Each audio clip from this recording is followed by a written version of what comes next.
২৬ April থেকে ৩০ April মোট ৫ দিন সারা দেশ থেকে বাছাইকৃত ৯৪ জন উদ্যমী ইমামের পদচারণায় মুখর হয়েছিল আস-সুন্নাহ ফাউন্ডেশন প্রাঙ্গণ। ১২০০ ইমামের আবেদনের ভেতর থেকে বাছাই করে ৯৪ জনকে নিয়ে আয়োজিত হলো ইমাম প্রশিক্ষণ কর্মশালার প্রথম ব্যাচের কার্যক্রম। একটি মহল্লার সবচেয়ে গুরুত্বপূর্ণ দায়িত্বে নিয়োজিত থাকেন সেই মহল্লার ইমাম। তার মতো জনসম্পৃক্ততা কম মানুষের মাঝেই দেখা যায়। ইমাম কেবল নামাজের ইমামতিই করেন না, সাধারণ মানুষের সুখ দুঃখ, পরামর্শ ও দ্বীনি দিক নির্দেশনার প্রধান কেন্দ্রবিন্দু তিনি। তাই সমকালীন চ্যালেঞ্জ মোকাবেলা ও দ্বীনি দাওয়াতকে আরও কার্যকর ও গতিশীল করতে গভীর ইলমের পাশাপাশি জাগতিক বিষয়েও দক্ষ হওয়া অপরিহার্য। এই লক্ষ্যকে সামনে রেখেই শুরু হয়েছে আস-সুন্নাহ ফাউন্ডেশনের নতুন এই উদ্যোগ ইমাম প্রশিক্ষণ কর্মশালা।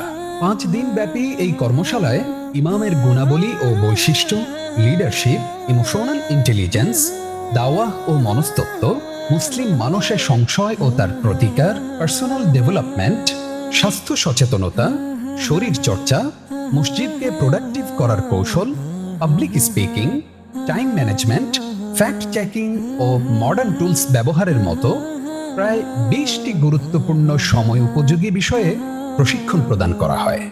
প্রশিক্ষণ প্রদান করেন সংশ্লিষ্ট বিষয়ে দক্ষ ও অভিজ্ঞ প্রশিক্ষকবৃন্দ।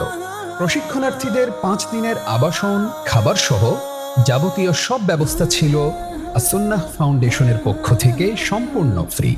সেই সাথে দূর দূরান্ত থেকে আগত ইমামদের সম্মানার্থে যাতায়াত খরচও প্রদান করা হয়।